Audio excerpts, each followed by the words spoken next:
কুরবানি জব হয় না, তারাবি হয় না, জুম্মার ইমামতি হয় না, কাফন কাটা হয় না, জানাজা হয় না, কোনো বিয়ে পড়ান হয় না, সব হুজুর লাগে। এরা করছে তোরা ভিক্ষা করে খা, আর ওরা খালি বেতুল্যা খালি বোমা ডেকে দিক। কতখানি বৈষম্য! ময়না একদিনকে করছেন ঠিক, 54 বছর হচ্ছে একই কায়দায় চলিচ্ছে। তো এইবার আমরা এই দেশে ইসলাম বিজয় করে এই মাদ্রাসাগুলো সরকারি করব। এই সরকারি করার বিপক্ষে কারা কারা হাত তোলেন? সরকারি করার বিপক্ষে কারা কারা হাত তোলেন? একজন নয়। সরকারি করার পক্ষে কারা কারা? লিল্লাহে তাকবীর, নারায়ে তাকবীর। মাখের নবীর কথা আপনি বলে পারছেন না, আর কিছু কিছু ছোটে নেতা এই দেশত কয় কি আমার প্রাণ প্রিয় নেতা। 6 মাসও নেতা উজু করে না, তাকে কয় প্রাণ প্রিয়। আর রসুল আমাদের সুপারিশ করে জান্নাত দিবেন, সেই নবীর আমার নবী বলার সাহস হয় না। কতক্ষণ আমার ভাইরা যারাই পাগড়ি দিল তারাই দিল তুলি, তুই তো কবু কে, তুই খেলে মুখস্থি করে থাকবি। কথা কয় বোঝে না কথা না। আমি আজ থেকে 40 বছর আগে আমরা পড়েছি প্রাইমারি যে শিক্ষা জাতির মেরুদণ্ড। এখন কোন শিক্ষা জাতির মেরুদণ্ড নাই, এখন শিক্ষা জাতির মৃত্যুদণ্ড। যাই বেশি লেখাপড়া শিখবি তাকে ধরে লেগে মৃত্যুদণ্ড দিবি। আর আমার ছেলে 3টা মধ্যে 2টা নওগাঁ পড়ছিল, একটা হাফেজ আর আরেকটা 2 জন পাশাপাশি পড়তেছিল। আমি বলছিলাম বাবা তোমরা তো নওগাঁ থাকো, দেশের যে পরিস্থিতি অনবরত রাস্তা তো পুলিশ সার্চ করে, আমার ছেলে 2টা মাথার টুপি দেওয়া থাকে, পাঞ্জাবি গাও দেওয়া থাকে, কখন কি ধরবে আমি তো বিভিন্ন জায়গায় থাকি, খবর পাচ্ছি না। তাই আমি আমাকে কইতে আব্বা কি করব? তখন আমি বললাম যে বাবা দরকার হলে সিগারেটের খাইলে ঠোল পকেটে থুবু, আর গ্যাস ছাড়া গ্যাস লাইট থুবু। যদি পুলিশ সার্চ করবে লাগে, যদি তোর পকেটে সিগারেটের প্যাকেট আর গ্যাস লাইট পায় তাহলে কবে এটা গুড বয়। কি বয়? এটা গুড বয়। আর যার কেড়ে পাবে না ই হলো ব্যাড বয়। এর কি দেন যে দেশে 27% মুসলমান ইমানদারের দাবিদার, সেই দেশে ব্রিটিশের আইন দেশ চলিচ্ছে, মানুষের মাথায় খারাপ নেই। হ্যাঁ হুজুর কথা কোন না, কোন মাথা খারাপ আছে? এই যে রুমাল উঠলো খালি মর মর করে বক্তৃতা শুরু হল, লাভ কি লাভ?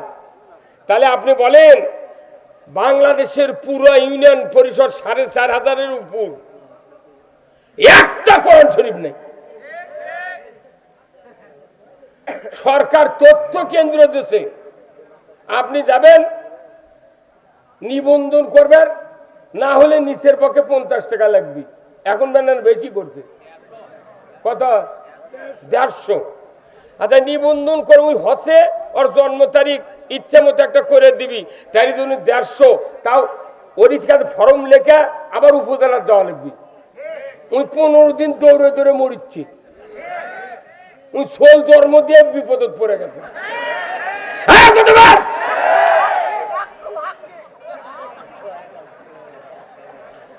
তাহলে এই কথাগুলা আমাকে দেশের এত হাজার কোটি ইসলাম ভাইয়ের কাছে মোবাইল আছে না, এমনও নেতা আছে তার 4-5টা মোবাইল। এক মোবাইল খেলে সিম তুলে থতে মানুষ রিং দিবি, ধরবে না, কোনোদিন ধরবে না। ওর পিয়ের কাছে ফোন দিয়ে কবি কেন এমপি ধরে না গা, কোথায় ব্যস্ত আছে, কিছু না, ওটা ধরেই না, খালি কল ঢোকার জন্য থতে। কতক্ষণ? তাহলে এই মোবাইলের মধ্যে একটা মেমোরি কার্ড আছে না, 1 কর, প্রত্যেকটা মোবাইলের একটা মেমোরি কার্ড নেই। এই মেমোরি কার্ডের ভিতরে 250 নাম্বার, 250 বক্তৃতা, 250 গান, বিভিন্ন প্রকারের নাম্বার সেভ করা যায়। তাহলে মোবাইলের বডি বড় কিন্তু মেমোরি কার্ড ছোট। তো কোরআন এবং হাদিসে যত বক্তব্য আছে এই 2টা কিতাবের মেমোরি কার্ড হলো কালেমা। এই জন্য আল্লাহ বলছেন কালেমার যদি তোমরা মেনে নিতে পারো, কালেমা পড়তে পারো, কালেমা অনুযায়ী যদি জীবন গড়তে পারো, তোমরা সফল কাম। কিন্তু আমার বাংলাদেশের মানুষ কালেমা বুঝি না, কিন্তু কবুল আলহামদুলিল্লাহ বুঝি। কে ভাই আপনারা বসেন না কেন? মুরব্বী মানুষ, আপনি সাদা ইয়ে গা দাঁড়িয়ে আছেন, দেখলে ভয় ধরে। আপনি একটা চেয়ার দেন তো, না একটা চেয়ার দেন তোরা।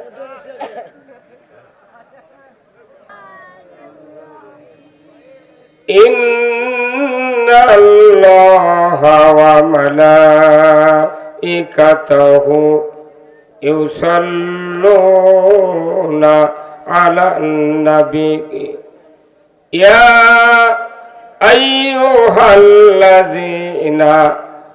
আমানু সাল্লু আলাইহি ওয়া সাল্লিমু তাসলিমা। আল্লাহুম্মা সাল্লি আলা মুহাম্মাদ ওয়া আলা আলি মুহাম্মাদ কামা সাল্লাইতা আলা ইব্রাহিম ওয়া আলা আলি ইব্রাহিম ইন্নাকা হামিদুম মাজিদ। আল্লাহুম্মা বারিক আলা মুহাম্মাদ ওয়া আলা আলি মুহাম্মাদ কামা বারাকতা আলা ইব্রাহিম ওয়া আলা আলি ইব্রাহিম ইন্নাকা হামিদুম মাজিদ। আল্লাহুম্মা আমিন। রব্বানা যালামনা আনফুসানা ওয়া ইল্লাম তাগফির লানা ওয়া তারহামনা লানাকুনান্না মিনাল খাসিরিন। রব্বুল আলামিন, জয়পুরহাট এক ঐতিহ্যবাহী জেলা, তার অন্তর্গত খেতলাল থানা, আল্লাহ তার ইউনিয়ন তারাপুর, বড় তারাপুর ইউনিয়নের অন্তর্গত কৃষ্ণনগর, আল্লাহ একটা হাফিজা মাদ্রাসা ময়দানে বসে হাজার হাজার মুসলমান নরনারী, আলেম ওলামা, মুরব্বিনে কেরাম, হাজী সাহেব, সমাজের নেতৃবৃন্দদেরকে নিয়ে হাত তুলেছি। মেহেরবানি করে আমাদের সকলের জীবনের গুনাহগুলি আপনি মাফ করে দিন। আয় আল্লাহ তাআলা, এই মাদ্রাসা যারা কায়েম করেছেন, অর্থ দিয়া, জায়গা দিয়া, আল্লাহ যারা কোরআনের মাহফিলের আয়োজন করেছেন, শোনার জন্য যারা আমরা এসেছি, আমাদের ভেতরে যারা দরদের বাপ মাকে হারিয়েছি, কবরগুলিকে জান্নাতের বাগান বানায়া দিন। রব্বুল আলামিন, 18 কোটি ইমানদারের দেশ বাংলাদেশ, এ দেশটাকে আপনি কোরআনের জন্য কবুল করে নিন। আয় আল্লাহ তাআলা, কি কথা বলবো জানি না, যে কথা বললে আপনার বান্দাদের, বান্দীদের দুনিয়া এবং আখিরাতের কল্যাণ হবে, সেই কথাগুলি আমাকে বলার তৌফিক দিয়ে দেন। সুবহানা রাব্বিকা রাব্বিল ইজ্জাতি আম্মা ইয়াসিফুন ওয়া সালামুন আলাল মুরসালিন ওয়ালহামদুলিল্লাহি রাব্বিল আলামিন। আলহামদুলিল্লাহ, সমস্ত তারিফ প্রশংসা মহান রব্বুল আলামিনের জন্য, যিনি আমাদেরকে আজকের এই 40তম অধিবেশন কৃষ্ণনগর মদিনাতুল উলুম হাফিজিয়া মাদ্রাসা ও এতিমখানার উদ্যোগে বিরাট তাফসিরুল কোরআন মাহফিলে বসে কোরআন, ইসলাম, রসুলের জীবন আদর্শ, দুনিয়ায় চলার পথ, আখিরাতে মুক্তির পথ, অর্থনীতি, সমাজনীতি, রাজনীতি, জীবনের সকল ক্ষেত্রে যা প্রয়োজন তার থেকে কিছু কিছু কথা বলা, জানা এবং শোনার যে মুনিব সুযোগ করে দিচ্ছেন, সেই মুনিবের দরবারে শুকরিয়া আদায় করছি। সবাই পড়ছি আলহামদুলিল্লাহ। আরো জোরে সরে পড়েন আলহামদুলিল্লাহ। লাখো কোটি দরুদ ও সালাম বিশ্ব মানবতার মুক্তির দিশারি জনাবে মুহাম্মদ রাসূলুল্লাহ সাল্লাল্লাহু আলাইহি সাল্লামের উপর নাজিল হোক, যিনি হলেন তামাম পৃথিবীর শ্রেষ্ঠ স্বামী, শ্রেষ্ঠ বাবা, শ্রেষ্ঠ নানা, তিনি ছিলেন একজন শ্রেষ্ঠ রাজনীতিবিদ। সবাই ঠিক করলেন না কেন? খালি মাত্র একজন বুঝিছে, আর এতগুলো টুপিওয়ালা কি বুঝছেন আপনি? তিনি ছিলেন বিশ্বের সর্বশ্রেষ্ঠ রাজনীতিবিদ। হ্যাঁ হুজুর, এখন ঠিক? যারা রাজনীতিবিদ হিসেবে রসুলকে মানতে পারবেন না, দুনিয়ায় জীবনেও শান্তি কায়েম হবে না। তিনি একজন রাজনীতিবিদ। তিনি আরেকটি গুণে গুণান্বিত। তিনি এমন একটা মসজিদের ইমাম ছিলেন যে মসজিদে কিয়ামত পর্যন্ত এক রাকাত নামাজ পড়লে 50,000 রাকাতের সওয়াব। আমরা তো মসজিদে নামাজ পড়ি, কত ইমাম নামাজ পড়ায় না, সওয়াব হচ্ছে না কি হচ্ছে আল্লাহ ভালো জানে। আবার মসজিদে লেখাতেছে যে এই মসজিদের ভেতরে দুনিয়াবি কথা বলা, এই মসজিদ তো ছোয়াবই নেই। আল্লাহর নবী কোরআন দেয়া 10 বছর মসজিদে মিম্বরে বসে থেকে 12.5 লক্ষ বর্গ মাইল শাসন করতেন। কি হুজুর? হ্যাঁ, তাহলে যে রসুল কোরআন দিয়ে শাসন করছেন, আমরা তো সেই নবীর উম্মত। আমাকে কে বুদ্ধি দিল কোরআন বাদ দেয়া বাপ দাদার আইন দিয়ে দেশ চালান লাগবে? সেই দিন তো বাটাম ফাটাচ্ছে। হ্যাঁ হুজুর, কথা বল না আপনি। ইসলামের পক্ষে থাকা এক জিনিস, আর ইসলাম কায়েম করা আর এক জিনিস। এই যে হুজুর স্লোগান দিল না, আমরা ইসলামের পক্ষে থাকতে চাই, শয়তানও বেজার হবে না শুনলে। কারণ ইসলাম কায়েমের পক্ষে স্লোগান দিলে সবাই বেজার। কতক্ষণ টাকা? এ দেশে ইসলাম যদি খালি কায়েম হতো, যাই যে দল করে যেভাবে চলে কোনো টেনশন নাই, খালি ইসলামটা বিজয় হোক, এটা চালিত আপনি মুসলমান। বাংলাদেশে একজনও মুসলমান নেই, আমিও মুসলমান না, কারণ ইসলাম মানতে পারছি না। এই কতক্ষণ টাকা? Islam is the complete code of life. ইন্নাদ দীনা ইনদাল্লাহিল ইসলাম। আল্লাহ কোরআনে বলছেন যে আল ইয়াউমা আকমালতু লাকুম দীনাকুম ওয়া আতমামতু আলাইকুম নি'মাতি ওয়া রাদিতু লাকুমুল ইসলাম দীনা। তাও এগুলো ঠিক, এই কাহিনী ঠিকই কয় না বারে। এরা যে কোন গুরুবোধ কি করবে এটাই আমার চিন্তা বেঁধে গেল। ইসলামকে পরিপূর্ণ করে কে দিয়েছেন? যে ইসলাম পরিপূর্ণ, তার ভেতরে অর্থনীতি, রাজনীতি, সমাজনীতি, কূটনীতি, যুদ্ধনীতি, পররাষ্ট্রনীতি, বিবাহের নীতি, নামাজের নীতি, রোজার নীতি, জাকাতের নীতি, সব বিচার ব্যবস্থার নীতি আছে। ইসলাম হলো পরিপূর্ণ জীবন ব্যবস্থা। ইসলাম অর্থ ধর্ম নয়, ইসলাম অর্থ হলো জীবন ব্যবস্থা, কোড অফ লাইফ।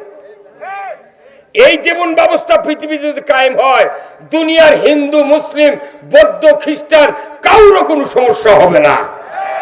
সেই ইসলাম দিয়া আল্লাহ নবী 10 বছর 12.5 লক্ষ বর্গ মাইল শাসন করেছেন, যার পরিধি বাংলাদেশের মতো 27টা রাষ্ট্র একত্রিত করলে যে আয়তন, রসুলের রাজত্বের ততখানি আয়তন।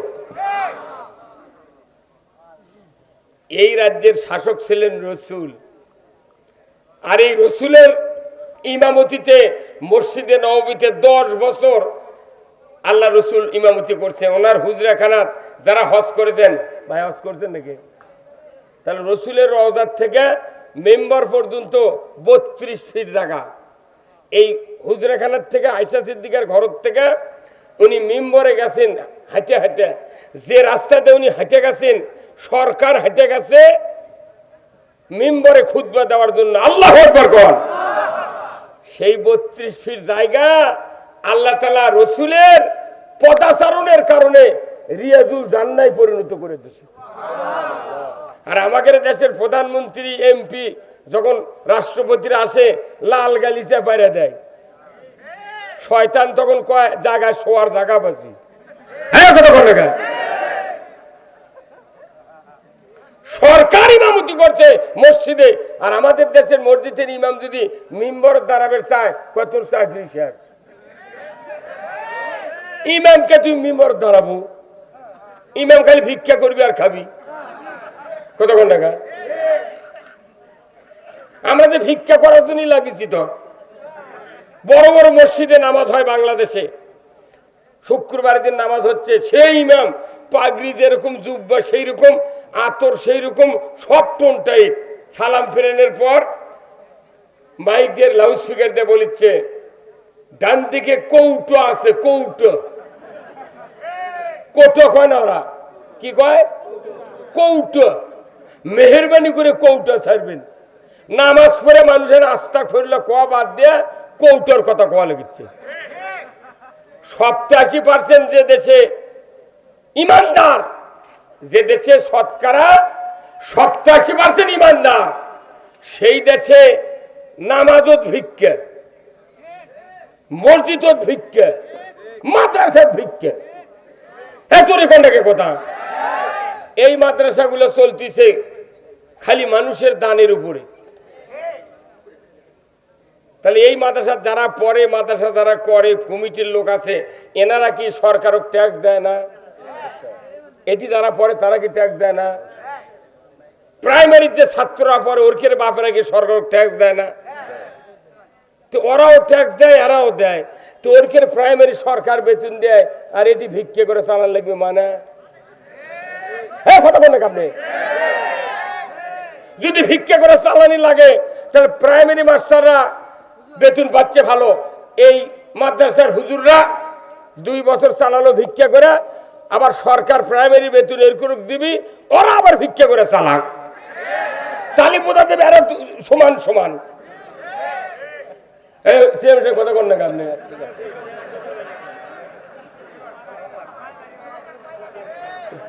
এই যে ইসলাম যে জীবন ব্যবস্থা, এই সমাজে কায়েম না থাকার কারণে হুজুররা এখন ভিক্ষার ঝুলি নিয়ে আমরা ঘুরতেছি। আপনাদের কথা আল্লাহ কোরআনে বলছেন, ইন্নাল্লাযীনা আমানু ওয়া আমিলুস সালিহাতি উলাইকা হুম খায়রুল বারিয়া। ঈমান আছে, ভালো কাজ করে, এরা সৃষ্টির মধ্যে সেরা। আমরা হাফেজ হুজুর মাওলানা ছাড়া কুরবানি জব হয় না, তারাবি হয় না, জুম্মার ইমামতি হয় না, কাফন কাটা হয় না, জানাজা হয় না, কোনো বিয়ে পড়ান হয় না, সব হুজুর লাগে। এরা করছে তোরা ভিক্ষা করে খা, আর ওরা খালি বেতুল্যা খালি বোমা ডেকে দিক। কতখানি বৈষম্য! ময়না একদিনকে করছেন ঠিক, 54 বছর হচ্ছে একই কায়দায় চলিচ্ছে। তো এইবার আমরা এই দেশে ইসলাম বিজয় করে এই মাদ্রাসাগুলো সরকারি করব। এই সরকারি করার বিপক্ষে কারা কারা হাত তোলেন? সরকারি করার বিপক্ষে কারা কারা হাত তোলেন? একজন নাই। সরকারি করার পক্ষে কারা কারা? লিল্লাহে তাকবীর, নারায়ে তাকবীর। আমরা যতদিন হলে ভোট দিচ্ছি দেশত, এই কৃষকের ব্যাপারে কথা নাই, মাদ্রাসার ব্যাপারে কথা নাই, ইমানদারের ব্যাপারে কথা নাই। খালি কথা কি, দেশ গরিব, দেব কোথার থেকে? এতগুলো টাকা ফ্রিজত থুলু, তারপরে বস্তার মধ্যে তুলু, তার চাউলের হারার মধ্যে তুলু, কোনটি থেকে আসছিল না? এই বাংলাদেশে যতগুলা খাসের পুকুর আছে, গাড়ি আছে, এই খাসের পুকুর আর গাড়ির টাকা যদি খালি কৃষি খাতে ব্যয় করে, তাহলে বাংলাদেশে 250 টাকা বস্তা ইউরিয়া লাগবে, ফসফেট লাগবে 500 টাকা বস্তা। এই টাকাগুলা, এই খাসের গাড়ির টাকাগুলা চামচা করে পালার জন্য দেশত দেশে।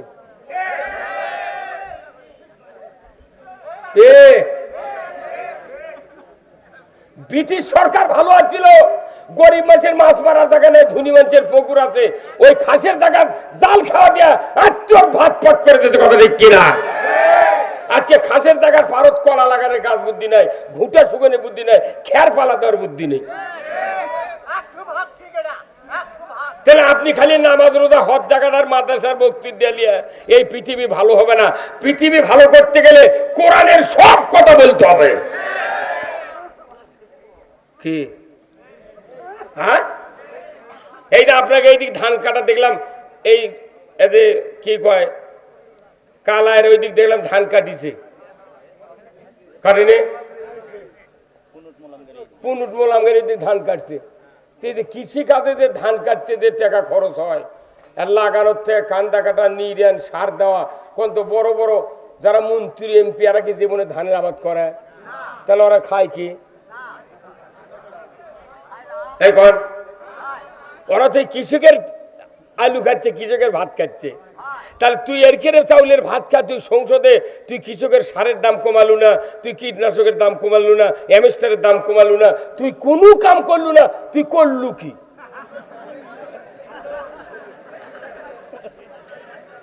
কথা কনে রে, এগুলো বক্তৃতা দিলি তখন কেউ কেউ মনে মনে করছে এলে তো রাজনীতি হলো। রাজনীতি সারা পৃথিবীতে শান্তি কায়েম করার মরদ কেউ নাই। সবচেয়ে নীতি যেটা বড় তার নাম হলো রাজনীতি। আর সবচেয়ে দামি নীতি কার? আল্লাহর নীতি হলো সবচেয়ে দামি। যদি আল্লাহর নীতি না থাকে সেটা হবে দুর্নীতি।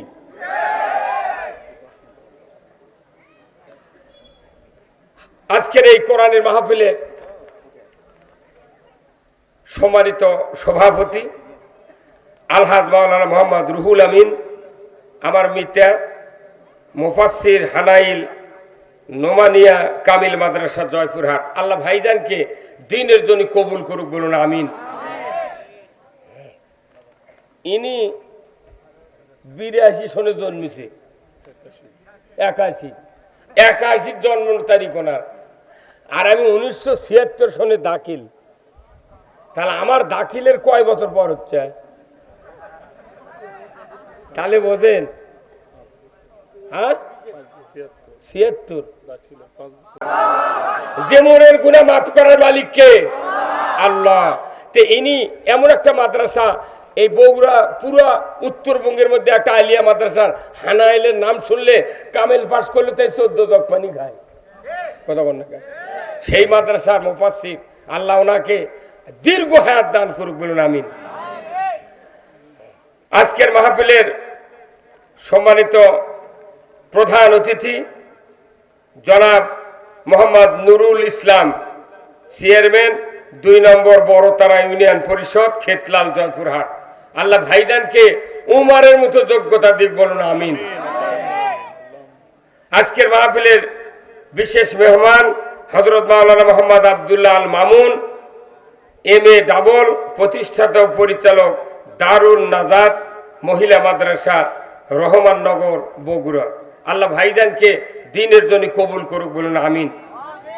আজকের মাহফিলের সম্মানিত ওলামায়ে কেরামগণ, উপস্থিত মঞ্চে বসা সুধীবৃন্দ, সামনে বসা মুরব্বিনে কেরাম, হাজী সাহেবগণ, বিভিন্ন মসজিদের ইমাম, মুয়াজ্জিন, মুক্তাদি সহ বিভিন্ন রাজনৈতিক দলের নেতৃবৃন্দ, যুবক ভাইরা, প্রাইমারি মাদ্রাসা, হাই স্কুল, কলেজ, বিশ্ববিদ্যালয়ের শিক্ষক মহোদয়গণ, ছাত্র ভাইয়েরা, পর্দার অন্তরালে হাজারো মা বোনেরা, সাংবাদিক ভাইয়েরা, প্রশাসনিক কর্মকর্তা কর্মচারী বৃন্দ, NSI, DSB, DGFI সহ কচি কাচারা এবং আজকের এই ইন্তেজামিয়া কমিটি বর্গ সহ সর্বস্তরের ইমানদার নর এবং নারী ভাইয়েরা এবং বোনেরা, সকলের প্রতি আমার আবার সালাম, আসসালামু আলাইকুম ওয়া রাহমাতুল্লাহি ওয়া বারাকাতুহু।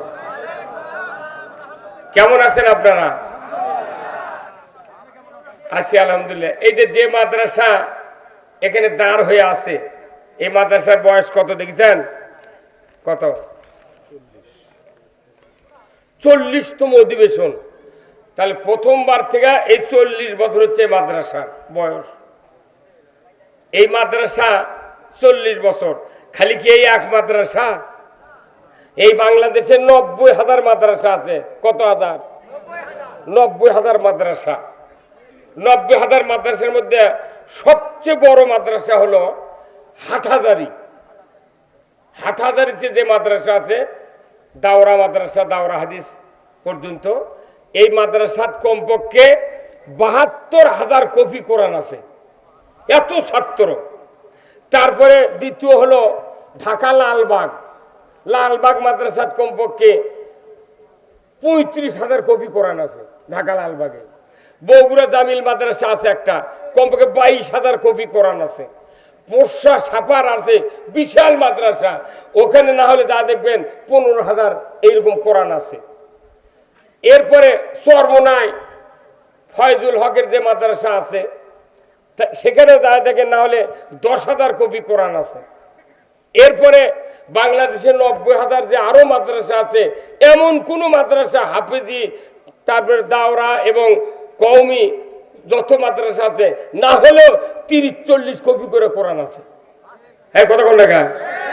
এরপরে আলিয়া মাদ্রাসা আছে, 5,12,000 মসজিদ আছে, তারই ভিতরে ঢাকা বয়তুল মুকাররমে কমপক্ষে 4,000 কপি কোরআন শরীফ আলমারির থুতে পড়া নাই, খেলে লাল হয়ে আছে।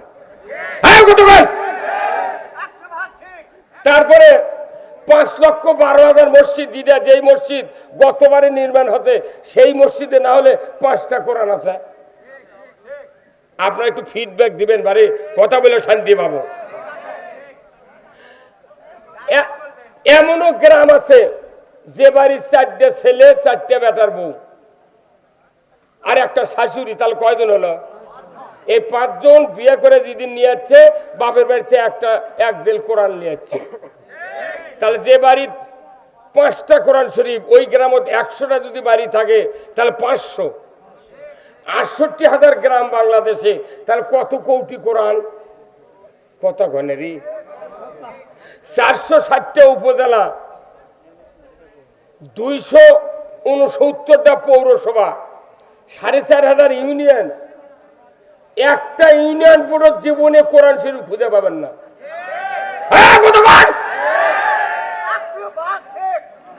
কোন ইউনিয়ন পরিষদে একটাও কোরআন নাই, চেয়ারম্যানটি বসে আছে। হাসে হাসে এই ওষুধগুলো আগে না দিলে তো আপনি পরে বক্তৃতা বুঝবেন না। বেজার হচ্ছেন আপনারা? রুগী শোনেন, রুগী যখন ডাক্তারের কাছে যায় তখন চোখের নিচকার পাতার রং দেখে, জিভে দেখে, পেটর ঠাসি দেয়, প্রেসার মাপে, থার্মোমিটার দিয়ে রক্ত দেখে, বিভিন্ন সিমটম দেখে শুনে তারপরে রুগীর জন্য ওষুধের ব্যবস্থা করে। আমাকে দেখো এতগুলো সভা হয়, কোনো কিছু শোনে না, উঠলো খালি মরমর করে বক্তৃতা শুরু হল। লাভ কি? কি লাভ? তাহলে আপনি বলেন বাংলাদেশের পুরো ইউনিয়ন পরিষদ 4,500-এর উপর একটা কোরআন শরীফ নেই। সরকার তথ্য কেন্দ্র দিয়েছে, আপনি যাবেন নিবন্ধন করবেন, না হলে নিচের পক্ষে 50 টাকা লাগবে। এখন বেনান বেশি করছে, কত? 150। আচ্ছা, নিবন্ধন করে ওই হচ্ছে ওর জন্ম তারিখ ইচ্ছা মতো একটা করে দিবি, তারই জন্য 150। তাও ওর কাছে ফর্ম লেখা আবার উপজেলার যাওয়া লাগবে। ওই 15 দিন দৌড়ে দৌড়ে মরিচ্ছি, ওই সোল জন্ম দিয়ে বিপদত পড়ে গেছে।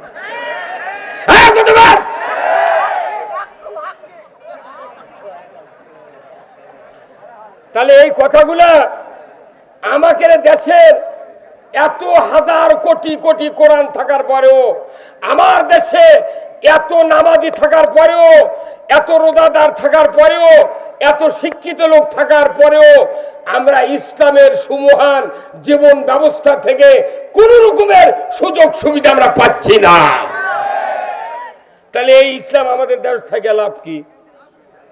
আমার বাড়ির 4 জন পুরুষ আছি, তার 4 জনই প্যারালাইসিস। কয়জন পুরুষ? 4 জন যদি প্যারালাইসিস হয়, অর্ধাঙ্গ, ডান পাও ডান হাত চলে গেছে, এই 4 বলদ থেকে লাভ আছে? কথা কোনে গায়? ই হাল বাবার পারবে? ই মিশিগঞ্জ হ্যান্ডেল মারে পারবে? তাহলে ই থাকার থেকে না থাকাই ভালো। আমাকে পুরো বাংলাদেশের যে অবস্থা, আমাকে বাঁচার থেকে মরাই ভালো। তাহলে মরার থেকে বাঁচার একটা উপায় আছে তো। কোন মরা? এই জান কবজের মরা নয়, আমরা এখন মরা অবস্থায় আছি। এই মরা মানুষও জীবিত করার জন্য আজ থেকে ১৫০০ বছর আগে আল্লাহ রসুলের উপর কোরআন নাযিল করেছেন কে? এই মরা জাতি জীবিত করার ঔষধ কোরআনে আছে, কিন্তু এই ঔষধগুলা কোরআনই থেকে পৌঁছে গেল। নেতৃস্থানীয় লোক যারা আছে তারাই কোরআন পড়ে না, মেম্বার পড়ে না, চেয়ারম্যান পড়ে না, কোনো নেতা পড়ে না, এমপি পড়ে না, মন্ত্রী পড়ে না, যারা দেশ চালায় তারাই কোরআন পড়ে না। অথচ মুন্সি করে এই মুয়াজ্জিন রাখিছে, এটি আযান দিছে। বুড়া মানুষ 25 বছর হলে এই গ্রামত মুয়াজ্জিনি করছে, ওরই আযান শুনে গায়ের 10-12 জন মানুষ জুম্মাত আসে, কিন্তু ওর বেটারা একটাও আসে না। তার মানে কি? আযান দিলে নামাজ কায়েম হবে না। কি করলে হবে? কোরআন বলা লাগবে। কথা কর না কেন? বক্তৃতা দিলে জানা বন্ধ হবে না, কোরআন কি বলে সেটা করা লাগবে। বক্তৃতা দিলে চুরি বন্ধ হবে না, কোরআন কি বলে সেটা করা লাগবে। বক্তৃতা দিলে আপনার ঘুষ বন্ধ হবে না, কোরআন কি বলে সেটা করা লাগবে। কথা কর। আপনি যে বিয়ে করেন কি দিয়ে? কোন বিয়ে করি? কোরআন দিয়ে। কোন বিয়ে করেন কি দিয়ে? কুরবানি করেন কি দিয়ে? রোজা করেন কি দিয়ে? শুক্রবার নামাজ পড়েন কি দিয়ে? খাতনা করেন কি দিয়ে? মুটি তো কোরআন দিয়ে করি, দেশটা কোরআন দিয়ে চালালে তোর ক্ষতি কি? ও তাহলে বোঝা যাচ্ছে তুমি এগুলা মানতে রাজি আছো, কিন্তু ইসলাম মানতে রাজি নও। যারা ইসলামের বিরোধিতা করে এরা মুনাফিক। এই বাংলাদেশে কোরআন বিজয় হোক। কারা কারা চান দুহাত তুলে আল্লাহকে দেখান। লিল্লাহে তাকবীর, নারায়ে তাকবীর। আল কোরআনের আলো। আবার ঘরে ঘরে এই না বসেন, এই বসেন। আল কোরআনের আলো কোন ঘরত করবেন না, কোরআনের আলো জ্বালালেবি সংসদে। এই যে কয়েক হাজার কোটি কোরআন আছে বাড়ি বাড়ি, মসজিদে, মাদ্রাসায়, এত কোরআন লাগবে না।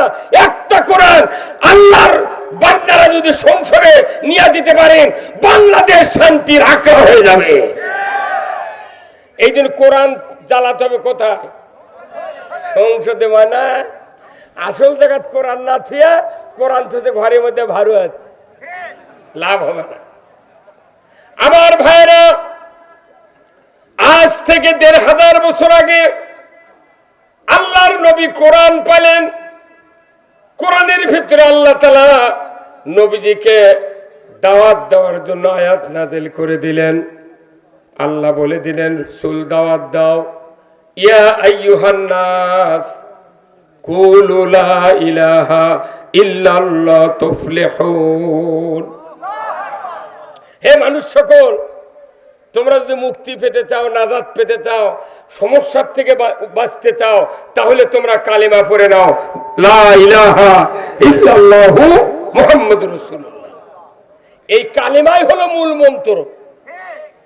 প্রত্যেকটা মানুষের পকেটে এখন মোবাইল আছে। এই ভাইয়ের নুরুল ইসলাম ভাইয়ের কাছেও মোবাইল আছে না? এমনও নেতা আছে তার 4-5টা মোবাইল।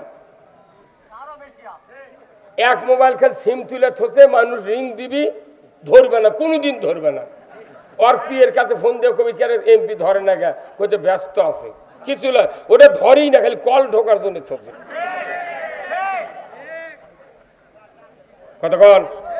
তাহলে এই মোবাইলের মধ্যে একটা মেমোরি কার্ড আছে না, এক কর। প্রত্যেকটা মোবাইলের একটা মেমোরি কার্ড নেই। এই মেমোরি কার্ডের ভিতরে 250 নাম্বার, 250 বক্তৃতা, 250 গান, বিভিন্ন প্রকারের নাম্বার সেভ করা যায়। তাহলে মোবাইলের বডি বড়, কিন্তু মেমোরি কার্ড ছোট। তো কোরআন এবং হাদিসে যত বক্তব্য আছে, এই দুইটা কিতাবের মেমোরি কার্ড হলো কালেমা। এই জন্য আল্লাহ বলছেন, কালেমার যদি তোমরা মেনে নিতে পারো, কালেমা পড়তে পারো, কালেমা অনুযায়ী যদি জীবন গড়তে পারো, তোমরা সফল কাম। কিন্তু আমার বাংলাদেশের মানুষ কালেমা বুঝি না, কিন্তু কবুল আলহামদুলিল্লাহ বুঝি। কে ভাই আপনারা বসেন না, মুরবি মানুষ, আপনি সাদা ইয়ে গা দাঁড়িয়ে আছেন, দেখলে ভয় ধরে। আপনি একটা চেয়ার দেন তো না, একটা চেয়ার দেন তোরা। কখন যে আপনি সরে দেবেন সেই জন্য আমার ভয় হয় না। এটি বসলে গাউত লাগে, শোনা লাগবে। কতক্ষণ টাকা? তাহলে কালেমা পড়লে যে সফল কাম, এই কালেমার তো বোঝা লাগবে, হ্যাঁ কতক্ষণ। কিন্তু বাংলাদেশের মানুষ কবুল যেভাবে বুঝেছি এর কেন কালমা বুঝিনি। এই যে যত মানুষ এখানে আছে বিবাহ করার লোক, প্রত্যেকটা মানুষ বাড়ির থেকে গাড়ির চড়ে মাইক্রোর চড়ে বিয়ে করবে গেছেন, চেয়ারম্যানের কাছে আমিও আমার ছোটো খোলাত বসে, আর ওই যে স্ত্রী আমার হসে তার ছোটো বাপের ঘরের মধ্যে একে শাড়ি পিন্দে 2 রাকাত নামাজ পড়ে পশ্চিম দিক করে বসেছে, দাদি নানি ভাবি খালা চারিদিক বসে আছে। খোলার থেকে এখন হাজারান মজলিসে উকিল পাঠাতেছে, উকিলের সাথে আবার 3 জন করে সাক্ষী দিয়েছে, মিয়া পক্ষের বর পক্ষের। কেচক সাক্ষী, বর তো ওটি বসে আছে, বর তো যাচ্ছে না।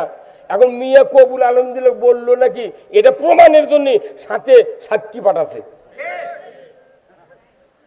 মোল্লা যা বলছে হাজারান মজলিসে আমার উকিল সাব্যস্ত করেছেন, তুমি আমাকে উকিল হিসেবে সাব্যস্ত করো। তখন করছে কবুল আলহামদুলিল্লাহ। তারপর বলেছে অমুকের ছেলে অমুক, এত টাকা দেনমোহর, এত নগদ, এত বাকি, চাইও মাত্র দিতে বাধ্য থাকিবে, এই অঙ্গীকারে তোমাকে শাদী করতে আসিয়াছে, তুমি তাকে স্বামিত্বে কবুল করো। কি চাপ দিচ্ছে, করো, এত বাকি, এত নগদ, চাহিদা মাত্র দিতে বাধ্য থাকবে। কি শর্ত খাটাতে, বউ চাষে কোনোদিন চালি বেদা, স্বামী চালি বেদা, তুই চালু কে কতক্ষণ টাকা কবুল বলেন ওই সময়। পরে আপনার এটি আসে আবার আপনি কবুল বললেন, ওনাকে স্ত্রীকে মানে নিলেন। তারপরে আপনি বাড়ির যা বললেন যে নাসিমা তোমাকে তো আমি স্ত্রী বলে কবুল করে নিয়ে আসলাম, তা আমি কালকে ভগ্নিপতির বাড়ির যাব, আমার কাপড় চোপড় ভালো করে ধুয়ে দিবে, সকালবেলা ভাত পাক করবে, আর আমি বাড়ির থেকে যাব, আমার কাপড়গুলো ইস্ত্রি করে দেবে। তখন যদি স্ত্রী বলে যে রইসুদ্দিন তোমাকে তো আমি কবুল বলেছি, তে কাপড় ধোয়া লাগবে, কাপড় ইস্ত্রি করা লাগবে, ভাত পাক করা লাগবে তাড়াতাড়ি, আমি তো এটা কইনি। এই কত স্বামীর মুখত কয় অকার রাখবি। হ্যাঁ, আবার স্ত্রী যখন প্রেগনেন্ট হলো, প্যারাশুটের তেল ফুরে গেছে, পেটিকোট মেক্সি সেরে গেছে। এখন স্ত্রী বলেছে দেখো আমার মনে হয় নর্মালি আমি প্রসব হব না, মনে হয় সিজার ছাড়া সন্তান বাড়াবে না, তো তুমি আর দেরি না করে টাকা পয়সা যুগে আমাকে না ক্লিনিক নিয়ে চলো, আমার মনে হয় আমি আর বাঁচবো না। আর প্যারাশুটের 1 বোতল তেল দাও, আর স্যান্ডেলের দল ছেড়ে গেছে দাও। তখন যদি আপনি বললেন হিনি যে না তোমাকে কবুল বলেছি সহধর্মিনী হিসেবে, তোমাকে সিজারের টাকা দেওয়া লাগবে, আবার স্যান্ডেল দেওয়া লাগবে, প্যারাশুটের তেল দেওয়া লাগবে, এটা কোনটি বাঁচো, আমি ওটা দিয়ে আর পারবো না। তখন আপনার স্ত্রী থাকবে। আচ্ছা এই কথা কি কোনোদিন কেউ আমরা কষি? স্ত্রী কি কষে? কেন কয়নি? আমরা কি কোনোদিন বক্তৃতা করছি? ভাইর আমার, কৃষ্ণনগরের আব্দুল সাত্তার, আপনি বিয়ে করে 6 মাস হচ্ছে, পেটিকুট ছিঁড়ে গেছে, মেক্সি ছিঁড়ে গেছে, তার তেলের বোতলের তেল ফুরে গেছে, তার গর্ভবতী 10 মাস হয়ে গেছে, প্রসব বেদনা উঠে গেছে, সিজার করার জন্য তুমি টাকা ব্যাংক থেকে তুলে সিজার করো, এমন কোন বক্তব্য দুনিয়ার কোন ইমাম বক্তা মুফাসসির কোন ভালো ভালো লোক জীবনে দেয় নাই। দেশে দেয়নি, তাহলে না দেওয়াও হলো না, মাইকিংও করা হলো না। আমাদের এই ব্যাপারে কি সব দেয়নি? স্বামী তার হক আদায় করছে, স্ত্রী তার স্বামীর হক আদায় করছে। তাহলে কালমার আপনি কবুল বলেছেন মানে কি? ওই কবুলের মধ্যে সিজারের টাকা আছে, ওর মধ্যে মেক্সি আছে, স্যান্ডেলের দল আছে, প্যারাশুটের তেল আছে। এই জন্য আপনি ওনার জব দেননি, কথা ঠিক কিনা?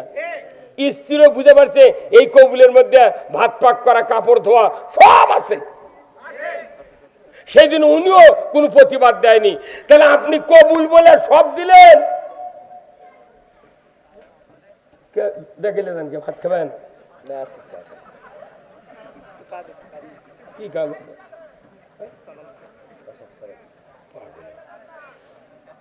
কবুল বললে যদি আপনি সব দিতে বাধ্য থাকেন, তাহলে কালেমা পড়া এটাও তো একটা কবুল।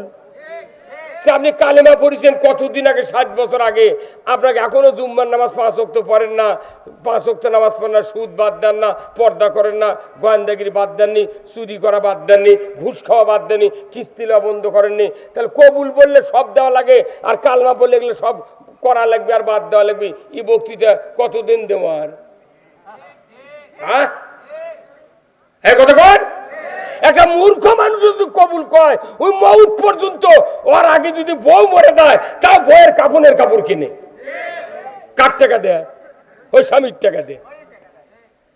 আমার ভাইয়েরা, আল্লাহ রাব্বুল আলামিন কোরআনুল কারিমে বলছেন, আল্লাযীনা ইম্মাক্কান্নাহুম ফিল আরদ আকামুস সালাতা ওয়া আতাউয যাকাতা ওয়া আমারু বিল মারুফ ওয়া নাহাউ আনিল মুনকার ওয়া লিল্লাহি আকিবাতুল উমুর। সূরা আল হজ 41 নম্বর আয়াত।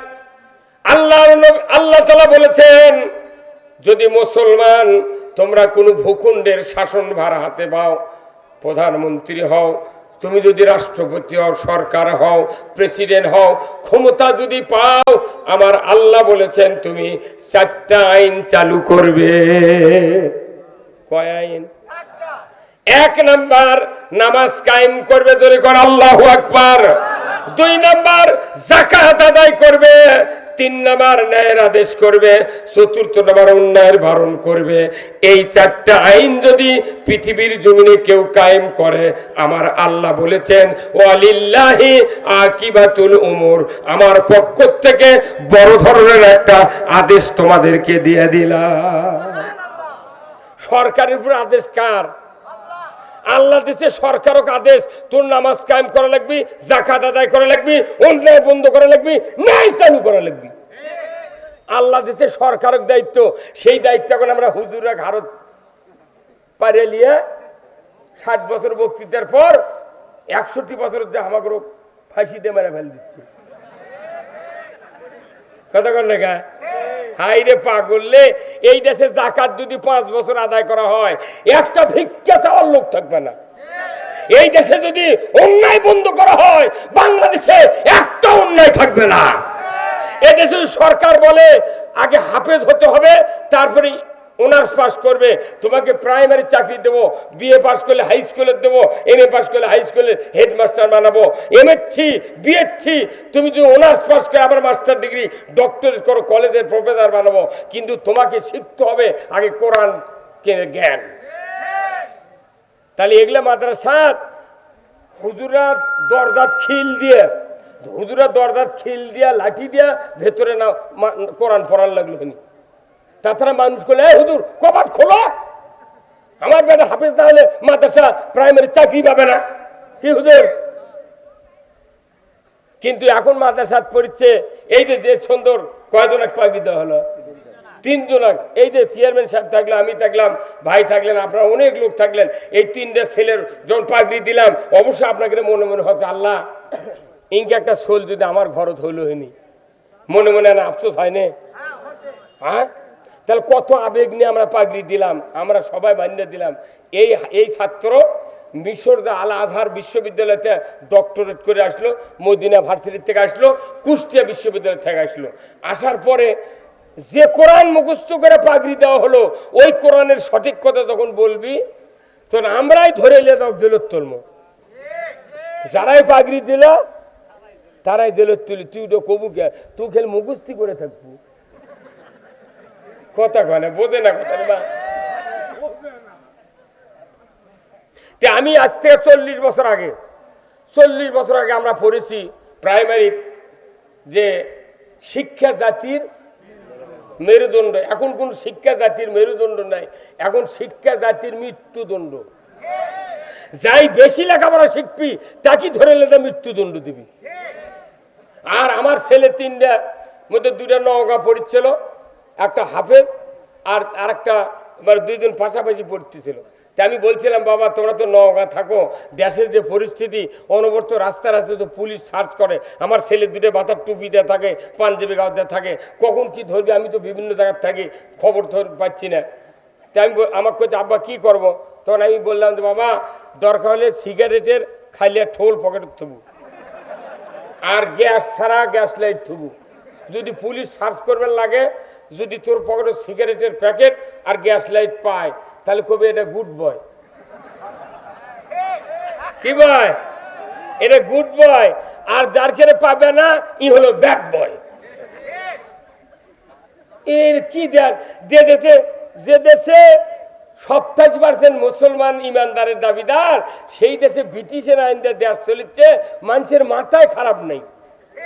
হ্যাঁ হুজুর কথা কোন না, কোন মাথা খারাপ আছে? এই যে রুমাল আলা শুনতো, আচ্ছা দাড়ি রাখা কি? দাড়ি রাখি, টুপি বাদ দেওয়া। আচ্ছা আপনাকে গত শুক্রবার যে ইমাম দাড়ি আর টুপিতে নামাজ পড়াছে মসজিদে, ওই ইমাম যদি আগামীকাল শুক্রবার না, আগামীকাল কি বার? শুক্রবার। ওই ইমামি যদি দাড়ি কামে টুপি বাড়ি থেকে ওই জুম্মার মেহরাবত দাঁড়ায়, তাহলে ওই মসজিদের মধ্যে আওয়ামী লীগ, বিএনপি, জাতীয় পার্টি, জাসদ, তারপর তবলিগ, জামাত, সুদারু, মদারু, জুয়ারু, যত মুসল্লি থাকবি শুক্রবারে, সমস্ত মুসল্লি একজোট হয় ওই ইমামক কবি, কে তুই ওই শুক্রবারে নামাজ পড়ে গেলে দাড়ি টুপি দেয়, আজ এগুলো কোতর কোথে না, আমি কাটে ফেল দিছি, টুপি বাড়ি থুয়েছি, কোথাও তুই বাড়া কথা কেন পারে? হুজুর কি কবে তুই বাড়া? সব মুসলমান যে দলেরই হোক সব একজুট হয়ে বলবি বাড়া। সুন্নত কাম আছে আর সুন্নত খুলে দিয়েছে, তাই জন্য করছে বাড়া। আর ফরজ কি শোনেন আমার ভাইয়েরা, কলিমা পড়লি হবে না, কলিমা পড়লি মুসলমান হওয়া যায় না, ইমানদার হওয়া যায় না। আমার আল্লাহ বলেছেন তুমি যদি কালেমা পড়তে চাও শর্ত পূরণ করে পড়তে হবে। জোরে কন্যা আল্লাহু আকবার। কেবল 4 আঙ্গুল দূরে থেকে কথা টানে না, এত বড় বাক্স দিয়ে কি হচ্ছে? তোর মুখ লাগে দিলে সাউন্ড কমপক্ষে 9 ইঞ্চি থেকে আওয়াজ ধরবে না? মানুষ আমার মুখ টেপ দিয়ে লাগে দে।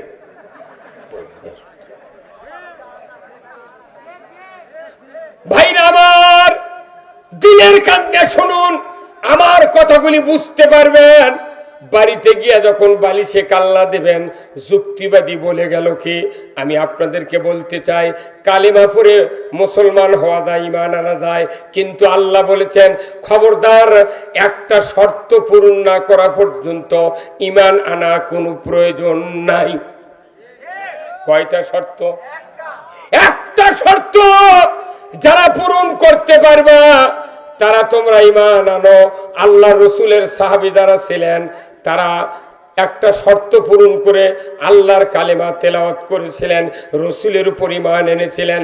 মূসা আলাইহিস সালামের লোকেরা একটা শর্ত পূরণ করে কালেমা পড়েছিলেন নমরুদের সময়ে। ইব্রাহিম আলাইহিস সালামের লোকেরা একটা শর্ত পূরণ করে ঈমান এনেছিলেন। আমি আপনাদেরকে বলতে চাই ওই শর্ত পূরণ না করা পর্যন্ত আল্লাহ তাআলা বলেছেন খবরদার তোমরা কালেমা পড়তে পারবে না।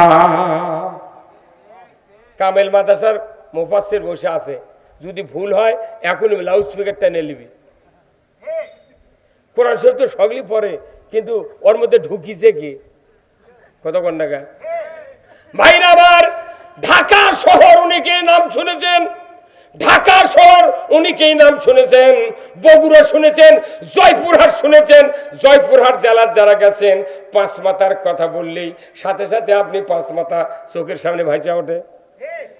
যদি বলা হয় বাটার মোড়, কলদের মধ্যে হয় ওটা তো বাটার মোড়। আবার যদি বলা হয় মঙ্গলবারের রাস্তা কোনটা, তাও তো মনে হয়ে যায় আপনি ঘুরিছেন ভিতরে, সেই জন্য জায়গাগুলো চিনতে পেরেছেন। কিন্তু যদি জয়পুরহাটের মানুষ ঢাকার যদি যায় এরকম গলি গলি যদি ঘুরতে না পারেন, শুধু নাম বললে বলবেন ওটা ঢাকা রাজধানী। যদি আপনাকে নিয়ে যা ছেড়ে দেওয়া হয় কোন রাস্তা দিয়ে কোন দিক যাবেন কোনো নির্দেশ নাই। সবখানে বিল্ডিং একই তালা, কোন রাস্তাতে ঢুকলেন কোন দিক দিয়ে গেলেন আপনি হেরে যাবেন। আমাকে কোরআন শরীফ পড়িচ্ছি খালি উনকে ওই না ঢুকিয়ে পড়া লাগে তাই। আমার ভাইরা কোরআনুল কারীমে আল্লাহ বলছেন ফামাই ইয়াকফুরু বিত্তাগুত ওয়া ইউমিন বিল্লাহ। আগে তাগুতকে অস্বীকার করো তারপরে ঈমান আনো। কি হুজুর? তাগুত পকেটের ভেতর, কলজার ভেতর, মাথার ভেতর, চিন্তার ভেতর, কাজের ভেতর তাগুরকে লালন করতেছি।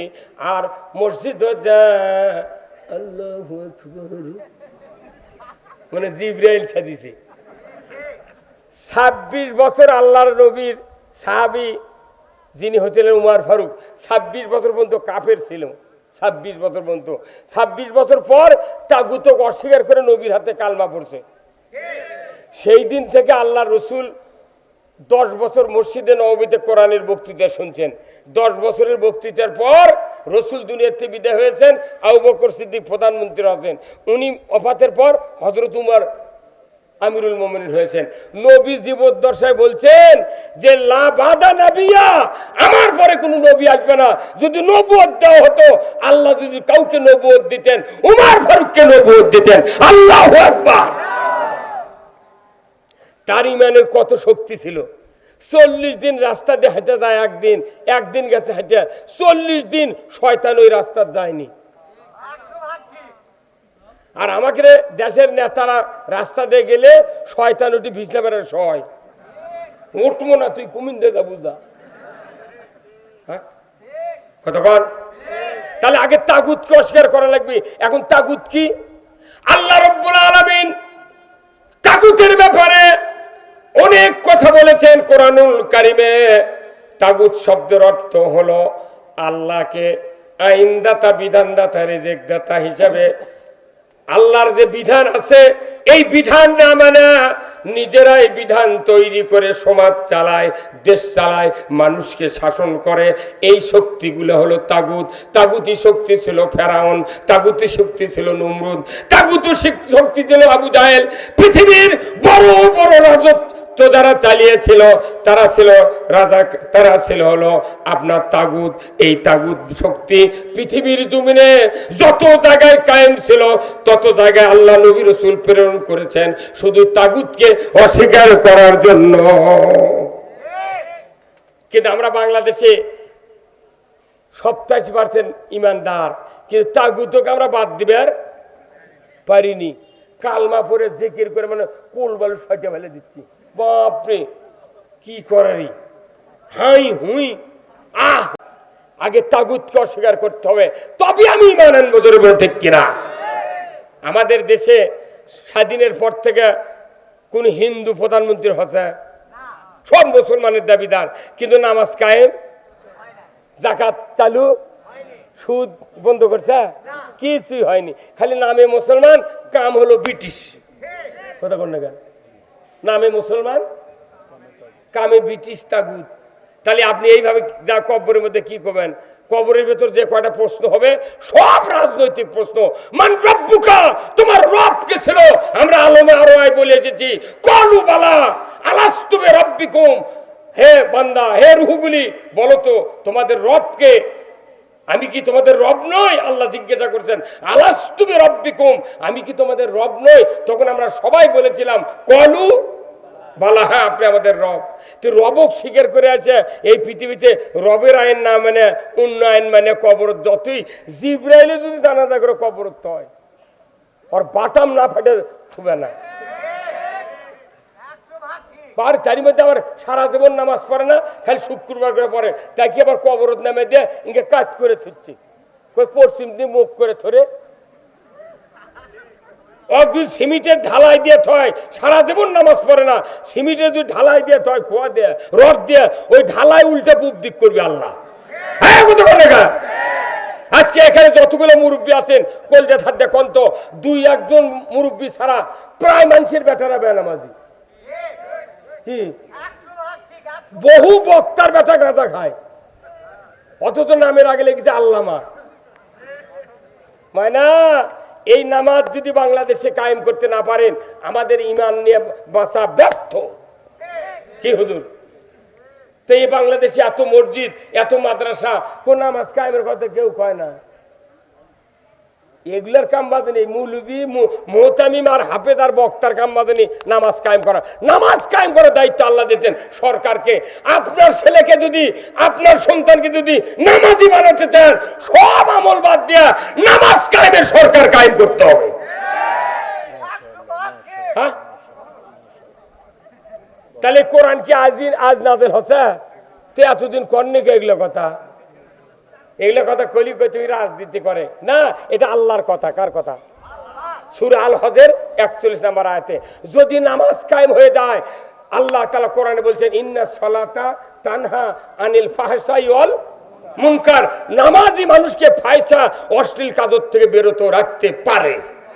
আমরা আগে যখন মাদ্রাসায় পড়েছি ছাত্রদের মাথার টুপি না দিলে স্যারেরা পিটিছে, আর এখন মাদ্রাসার ছাত্র বিড়ি ধরে স্মারক দেয়। কোথায় মুসলমান? আমার ভাইরা, আল্লাহ রাব্বুল আলামিন কুরআনুল কারিমে বলছেন, ও দুনিয়ার মানুষ, আমি এই পৃথিবীতে সৃষ্টি করেছি খলিফা। এই খলিফার দায়িত্ব হলো পৃথিবীর জমিনে আমি আল্লাহ আমার রাজত্ব কায়েম করবে। আর ওই রাজত্ব যদি কায়েম থাকে, আমার আল্লাহ বলেছেন ওই রাজত্বের মাধ্যমে পৃথিবীতে অন্যায় হবে না, চুরি হবে না, জানা হবে না, ধর্মীয় লোকদের উপর কোনো পেরেশানি হবে না, অমুসলিমের উপর জুলুম হবে না, দুনিয়ার কোনো মখলুকাত ইসলামী রাষ্ট্রের আন্ডারে থাকবে, কারোর প্রতি কোনো জুলুম হবে না। কিন্তু আমরা যে কাজ করলে জুলুম বন্ধ হবে সেই কাজের ধারে কাছেও নাই। এখন আমাকে বক্তৃতা দোয়া করে লাভ কি? কতক্ষণ লাগা? আল্লাহ তাআলা কোরআনে বলছেন, ওয়াইজি ক্বালা রাব্বুকা লিল মালাইকাতি ইন্নী জাইলুন ফিল আরদি খলিফা। আমার আল্লাহ বলেছেন, দুনিয়াতে যখন মানুষ সৃষ্টি করা হয় নাই তার আগে ফেরেশতাদেরকে ডাক দিয়ে আল্লাহ বললেন, এ আমার ফেরেশতারা, আমি পৃথিবীর জমিনে খলিফা সৃষ্টি করব। এতটুকু বলার সাথে সাথে ফেরেশতারা বলেছিল ইউফসিদু ফিহা, তারা ফাসাদ করবে, দাঙ্গা হাঙ্গামা করবে, রক্তপাত করবে, তারা বিশৃঙ্খলা করবে, তারা নবীদেরকে হত্যা করবে, আল্লাহর উপর ঈমান আনবে না, রাসূলকে তারা শহীদ করে দিবে, এত অন্যায় করবে, আল্লাহ এদেরকে সৃষ্টি করা হবে না।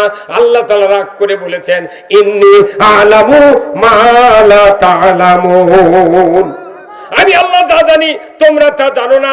বলুন তো, আল্লাহ যে কথা বলেছেন খলিফা সৃষ্টি করতে চাচ্ছি, তোমাদের মতামতে কথা বলে নাই, আল্লাহ বলেছেন আমি সৃষ্টি করবই। শোনায় মাত্রই ফেরেশতারা বলল এরা এই কাজ করবে।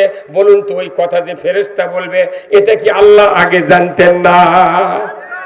এই যে আমার এই ভাইয়ের মনের মধ্যে এখন হচ্ছে, হুজুর আমি না উঠে তাড়াতাড়ি জয়পুরহাট যাই, আমাকে না সারা দেন, মনে মনে হচ্ছে। আচ্ছা, এই কথা কি আল্লাহ জানে না? এই হুজুর করতে কাল সকালবেলা উঠে গায়ের মাসুক দেখা এরা মাদ্রাসার হিসাব দেবো, সবার হিসাব দেবো, হচ্ছে না? কতক্ষণ? তাহলে আল্লাহ তাআলা এত জ্ঞানের অধিকারী যে আমি যে বলছি যে খলিফা সৃষ্টি করব, তারপরে এরা যে কোনো যে রক্তপাত দাঙ্গা হাঙ্গামা করবে, এটা আল্লাহ আগেই জানতেন যে ওরা এই কবি। আল্লাহ বলছেন যে আমি যা জানি তোমরা তা তাহলে জানো না, মানে কি আল্লাহ জানে ভালো। কি জানে? যে যদি খলিফা সৃষ্টি করি, যে নবীদেরকে আমি পাঠাবো এই নবীদেরকে কিতাব দেব, কিতাব দিয়ে খেলাফত দেব, আর আমার খেলাফত যদি পৃথিবীতে কায়েম হয় অন্যায় অবিচার করার কেউ সাহস পাবে না। জোরে করে আল্লাহু আকবার। এই দুনিয়াতে 1 লক্ষ মতান্তরে 2,24,000 পয়গাম্বর এসেছেন।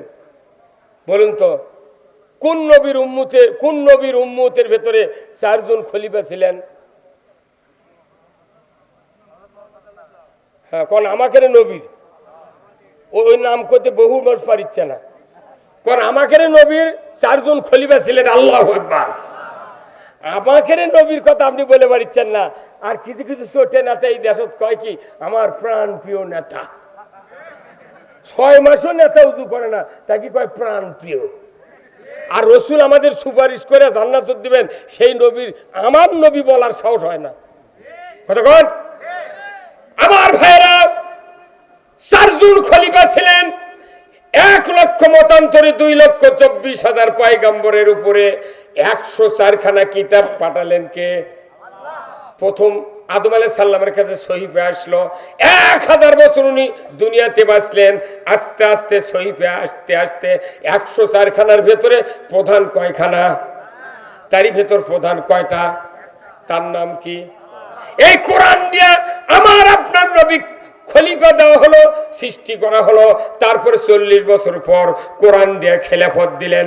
এই কোরআন দিয়া খেলাফত যে আল্লাহ তাআলা দিলেন, এই খেলাফতের আয়াতটা কোরআনুল কারীমে সূরা আস-সফের ভেতরে আল্লাহ তাআলা স্পষ্ট বলে দিয়েছেন, হুয়াল্লাযী আরসালা রাসূলাহু বিল হুদা ওয়া দীনিল হক লিইয়ুযহিরাহু আলাদ-দীনি কুল্লিহি ওয়ালাউ কারিহাল মুশরিকুন।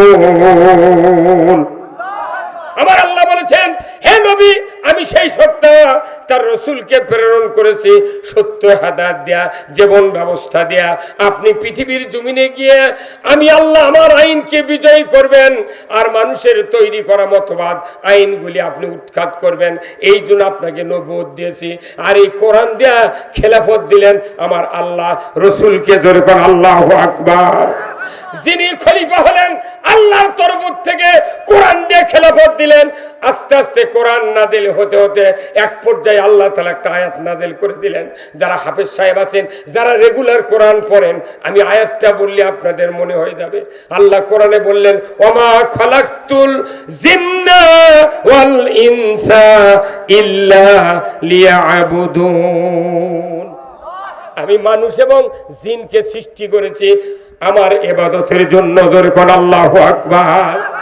আমরা ইবাদত মনে করেছি নামাজ, রোজা, হজ, যাকাত, দাড়ি, টুপি, জুব্বা, ইতিকাফ করা, রমজানের রোজা করা, দান সদকা করা, মসজিদ করা, মাদ্রাসা করা। কিন্তু এইগুলি ইবাদত দেয়া সমাজে কোনো শান্তি কায়েম হবে না। সবচেয়ে বড় ইবাদত হলো, সবচেয়ে বড় ইবাদত হলো আল্লাহর জমিনে আল্লাহর দিন কায়েমের কাজ করা। আল্লাহর দিন যদি কায়েম না হয়, দাড়ি, টুপি, জুব্বা দেয়া ইবাদত দেয়া পৃথিবীতে শান্তি কায়েম হয় না, কায়েম হয় না, কোনদিন কায়েম হবে না। তাহলে বলুন তো, আল্লাহ আমাদেরকে বানাচ্ছেন ইবাদতের জন্য। আল্লাহ আবার আরেক জায়গায় বলছেন, ফাদখুলি ফি ইবাদি ওয়াদখুলি জান্নাত। কি সোজারি, খালি ইবাদত করলি জান্নাত। সুবহানাল্লাহ। তাহলে বলেন তো, তাহলে এই মানব সৃষ্টির উদ্দেশ্য দুইটা, কোরআন নাজিলের উদ্দেশ্য দুইটা, খলিফা সৃষ্টির উদ্দেশ্য দুইটা। সেই দুইটা, এক নম্বর হলো খেলাফত, আর দুই নম্বর হলো ইবাদত। ইবাদত আর খেলাফত। যে দেশে খেলাফত নাই, ইবাদত আছে, ইবাদত অসল। ইবাদত আছে, খেলাফত নাই, খেলাফত অসল। কথা ঠিক কিনা? নাঙ্গল চেনেন ভাই আপনারা? নাঙ্গল, এই নাঙ্গল চেনেন? নাঙ্গল বানাতে কাঠ লাগে, ইস লাগে, সব লাগে, আবার ফালও লাগে। কোন বিজ্ঞানী নাঙ্গল বান্দা মিস্ত্রি তো বলে যে না, আমি ফাল লাগবে না, কাঠ দিয়ে হালবো, আপনি নিবেন? হ্যাঁ, কাঠ দিয়ে হাল বলে জমিনে নাঙ্গল লেগে গেলে নাঙ্গল ভাঙ্গে যাবি। তে নাঙ্গল ছাড়া ফাল অচল, ফাল ছাড়া। আমাকে দেশ আল্লাহর রাজত্বের কথা বললি, আমাকে হুজুরের রাজনীতি হলো না। আর রাজনীতি ছাড়া জান্নাতে যাওয়া যাবে না। কথা কোন টাকা? নমরুদের সাথে রাজনীতি করেছে ইব্রাহিম আলাইহিস সালাম, মুহাম্মদ সাল্লাল্লাহু আলাইহি ওয়াসাল্লাম আবুদের সাথে রাজনীতি করেছেন, ফেরাউনের সাথে রাজনীতি করেছেন মুসা আলাইহিস সালাম। যারা বলেন ঠিক কিনা? তাহলে রাজত্ব আর ইবাদত একসাথে থাকতে হবে। কার কথা? এই রাজত্বের ব্যাপারে এই মাদ্রাসাগুলিতে পড়ানো হচ্ছে। কথা ঠিক কিনা? এই জন্যে আমি আপনাদেরকে বলবো যে কথাগুলি, এতগুলি কথা বলার পরে আমি আপনাদেরকে দ্বীনি প্রতিষ্ঠানের জন্য কেউ উঠবেন না, মনে করবেন না যে এই হুজুর রাজনীতি করতেছে। আমি কোনো কোরআন ছাড়া একটা কথাও বলি নাই। কথা ঠিক কিনা? আমার ভাইরা, আসুন আজকে আপনাদের সামনে যে প্রতিষ্ঠান, এই প্রতিষ্ঠানের মধ্যে এই 30 পারা কোরআন পড়ানো হচ্ছে।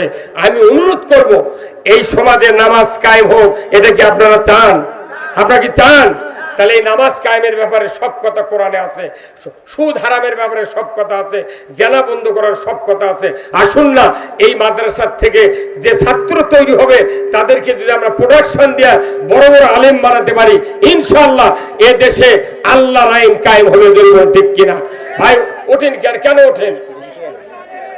হ্যাঁ, আপনারা একটু ব্যাগ ছাড়াইতেছেন কি? ব্যাগ দেন নাকি এতক্ষণ? ওই বক্তা আমার ভাই থামেন। আপনার কাছে ব্যাগ যাবে। খুব বৃষ্টি তো এখানে পড়ছে না তো। ভাই থামেন, একটু ব্যাগ যাচ্ছে আপনাদের সামনে। যার যা একটু পকেটে আছে দিবেন। আমি আপনাদের জন্য দোয়া করব, আল্লাহ তাআলা যেন জানমালে বরকত দিয়ে দেয়। ধরে কোন আমিন। খুব আল্লাহ কোরআনের মাদ্রাসা, পানি তো এখনো পড়া শুরুই হয়নি।